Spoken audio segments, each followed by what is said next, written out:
warahmatullahi wabarakatuh. Selamat pagi anak ibu semuanya. Kita bertemu kembali dan pembelajaran kita secara daring. Meskipun kita belajar secara daring, kamu tetap semangat ya nak menerima materi pelajaran yang ibu sampaikan. Adapun materi kita pada hari ini adalah mengenai perkalian dan pembagian bilangan bulat. Untuk itu, simak video berikut ini. Assalamualaikum warahmatullahi wabarakatuh. Hari ini kita akan belajar matematika kelas 7. Dan materi yang akan kita pelajari masih tentang bilangan. Nah, pertemuan pertama kita masuk di operasi hitung, pertambahan, dan pengurangan. Dan sekarang kita akan masuk ke operasi hitung, perkalian, dan pembagian pada bilangan bulat dengan memanfaatkan sifat-sifat operasi perkalian dan pembagian serta dapat menyelesaikan permasalahan yang berkaitan dengan operasi hitung, perkalian, dan pembagian. Sekarang kita masuk ke perkalian. Nah, bisa kita lihat di situ ada gambar resep dokter. Nah, apakah ada hubungan antara operasi perkalian dengan operasi penjumlahan pada bilangan bulat? Nah, kita lihat di situ ada tulisan 3 kali 1. Nah, resep dokter tersebut bermakna bahwa pasien tersebut sebaiknya minum obat 3 kali dalam 1 hari. Nah, bisa juga 3 kali 1 hari sama dengan 1 ditambah 1 ditambah 1. Nah, itu minumnya misal pagi, siang, malam. Jadinya 3 kali dalam 1 hari. Kita sekarang ke contoh soal. Endang adalah anak yang rajin menabung. Tiap akhir bulan dia selalu menabung 500.000. Jika Endang menabung selama 7 bulan secara berturut-turut, tentukan banyak tabungan Endang dalam 7 bulan tersebut. Nah, dapat kita ketahui setiap bulan Endang menabung 500.000 selama 7 bulan. Nah, kita bisa menggunakan bentuk perkalian untuk menyelesaikannya. Nah, jadi 7 dikali 500.000 sama dengan 500-nya ditambah sebanyak 7 kali. Jadi hasilnya 3.500.000. Bisa juga kita menggunakan garis bilangan. Nah, seperti ini. Bulan pertama Endang menabung 500.000. Bulan kedua tambah 500.000 jadi 1 juta. Bulan ketiga ditambah lagi 500.000 jadi 1.500.000. Bulan keempat ditambah 500 jadi 2 juta. Bulan kelima ditambah 500 jadi 2.500.000 ditambah bulan ke-6 500 jadi 3 juta. Bulan ke-7 tambah 500 jadi 3.500.000. Jadi banyak tabungan Endang dalam 7 bulan adalah 3.500.000. Kita masuk ke sifat operasi perkalian. Yang pertama, sifat komutatif atau pertukaran. Nah, meskipun tiap bilangan dipertukarkan, namun hasil perkaliannya selalu tetap. Nah, rumusnya A kali B sama dengan B kali A. Yang kedua ada sifat asosiatif atau pengelompokan. Nah, meskipun tanda kurung dipertukarkan, namun hasil perkaliannya selalu tetap. Rumusnya A kali B kemudian dikali C sama dengan A dikali B kali C.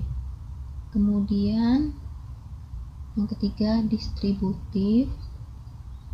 Sifat distributif pada perkalian ada 2 macam, yaitu perkalian terhadap penjumlahan dan perkalian terhadap pengurangan. Rumusnya terhadap penjumlahan A kali B tambah C sama dengan A kali B ditambah A kali C. Kemudian perkalian terhadap pengurangan A kali B kurang C sama dengan A kali B dikurang A kali C. Keempat, identitas. dikatakan dengan 1, maka hasilnya bilangan itu tersendiri. Bilangan 1 merupakan unsur identitas pada perkalian. Rumusnya A kali 1 sama dengan 1 kali A sama dengan A. Nah, kita ingat ya, dalam perkalian itu misalnya kita positif dikali positif sama dengan positif. Positif kali negatif hasilnya negatif. Negatif kali positif hasilnya negatif. Negatif kali negatif hasilnya positif. Sekarang kita masuk ke pembagian bilangan bulat. Kita langsung ke contoh soal cerita. Karena sedang baik hati, Bu Siti ingin membagi-bagikan kue kepada tetangganya. Kue yang dimiliki Bu Siti adalah 12 kue, sedangkan tetangga yang akan diberi kue tersebut ada 6 tetangga. Jika Bu Siti ingin membagi atas semua kue tersebut, maka masing-masing tetangga dapat berapa kue? Nah, bisa kita ketahui bahwa Bu Siti memiliki 12 kue dan akan dibagikan ke 6 tetangganya. Maka kita bisa tulis 12 dibagi 6 sama dengan 2. Nah, jadi masing-masing tetangga Bu Siti mendapat 2 kue. Nah, pada pembagian ini 12 adalah bilangan yang dibagi, 6 adalah pembaginya. Nah, sedangkan 2 adalah hasil bagi. Ke contoh selanjutnya. Seekor tupai mula-mula berdiri di titik 0. Tupai itu dapat melompat ke kiri atau ke kanan. Sekali melompat, jauhnya 3 satuan. Tupai telah melompat ke kiri dan berada di titik 15 sebelah kiri 0. Berapa kali tupai telah melompat? Nah, tupai melompat kan ke arah kiri. Nah, ke kiri itu berarti daerah bilangan negatif. Gerakan tupai bisa kita gambarkan menggunakan garis bilangan. Nah, awalnya tupai dari titik 0 dan akan melompat sejauh 3 satuan, berarti 0 ke 3 atau min 3, kemudian min 3 ke min 6, kemudian min 6 ke min 9, dari min 9 ke min 12, dari min 12 ke min 15. Berapa kali tupai melompat? 5 kali.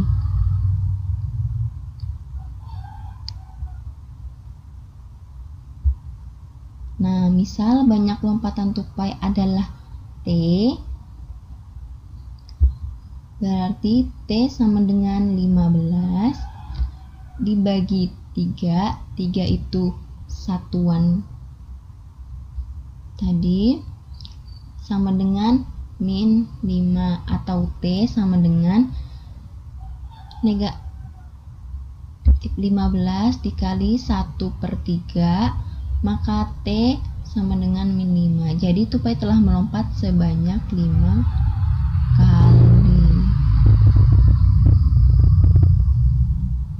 Nah, secara umum, jika A, B, dan C adalah bilangan bulat, jika A kali B sama dengan C, maka A sama dengan C per B, dengan B bukan sama dengan 0, atau jika A dikali B sama dengan C, maka B sama dengan C per A, dengan A tidak sama dengan 0. Sekarang kita akan urutkan operasi. Nah, kita telah mempelajari 4 macam operasi pada bilangan bulat: penjumlahan, pengurangan, perkalian, dan pembagian. Nah, terus kita akan masuk ke contoh. Misalnya ada contoh 6 tambah 2 dikali 4 sama dengan, nah di sini ada 2 jawaban. Nah, yang pertama 6 tambah 2 dikali 4 Nah, di sini dihitung pertambahannya dulu baru dikali. Jawaban yang kedua, di situ 6 tambah 2 dikali 4 sama dengan, nah kalau di sini perkaliannya dulu dihitung baru penjumlahannya sama dengan tuh. Nah, menurut kalian mana yang paling benar? Nah, pasti bingung kan? Nah, jika tidak dibuat aturan dalam urutan operasi matematika, nah maka dalam perhitungan matematika akan menghasilkan beberapa kemungkinan jawaban yang berbeda. Nah, oleh karena itu, para matematikawan sepakat untuk membuat aturan tentang urutan operasi. Nah, yang pertama, hitung bentuk yang di dalam kurung. Nah, contohnya yang di dalam kurung 6 tambah 2 baru dikali 4. Nah, yang dihitung yang di dalam kurung. Yang dihitung berarti 6 tambah 2 baru dikalikan 4, hasilnya 32. Kemudian hitung bentuk eksponen atau pangkat. Nah, contohnya negatif 4 ditambah 3 pangkat 2 sama dengan, nah yang dihitung pangkatnya dulu. Negatif 4 ditambah 9 sama dengan 5. Kemudian perkalian dan pembagian secara berturut dari kiri ke kanan. Contohnya 2 tambah 3 dikali 4. Nah, yang dihitung perkaliannya terlebih dahulu. Jadi 2 ditambah 12 sama dengan 14. Jadi dihitung perkaliannya dulu baru penjumlahannya. Contoh kedua, 48 dibagi 2 dikali 3. Nah, yang dihitung pembagiannya dulu. Setelah 48 dibagi 2, hasilnya 24 kali 3 sama dengan 72, baru perkaliannya yang dihitung. Kemudian contoh yang ketiga, 24 dikali 2 dibagi 8. Nah, yang kita hitung perkaliannya dulu baru pembagiannya. Berarti 24 dikali 2 sama dengan 48, baru dibagi 48 dibagi 8 sama dengan 6. Yang terakhir, penjumlahan dan pengurangan secara berurutan dari kiri ke kanan. Contoh 3 dikurang 2 ditambah 5 dikali 4. Nah, yang kita hitung perkaliannya terlebih dahulu. Jadi 3 dikurang 2 ditambah 20, terus kita kurangkan dulu. Jadi 1 tambah 20 sama dengan 21. Yang terakhir berarti penjumlahan karena pengurangan berada di sebelah kiri. Contoh kedua, 3 tambah 4 dibagi 2 dikurang 5 dikali 4. Nah, ini yang kita hitung pembagiannya dan perkaliannya terlebih dahulu. Nah, terus kita dapatkan hasil 3 tambah 2 dikurang 20. Nah, kemudian kita hitung penjumlahannya dulu, baru kita hitung pengurangannya. Simak video yang telah Ibu sampaikan tadi. Kamu harus menyelesaikan tugas kita halaman 25 tabel 1.3 mengenai pengecekan sifat distributif perkalian terhadap penjumlahan nomor 1 dan sampai dengan nomor 4 kamu kerjakan. Demikian pembelajaran kita pada hari ini, semoga dapat dipahami. Assalamualaikum warahmatullahi wabarakatuh.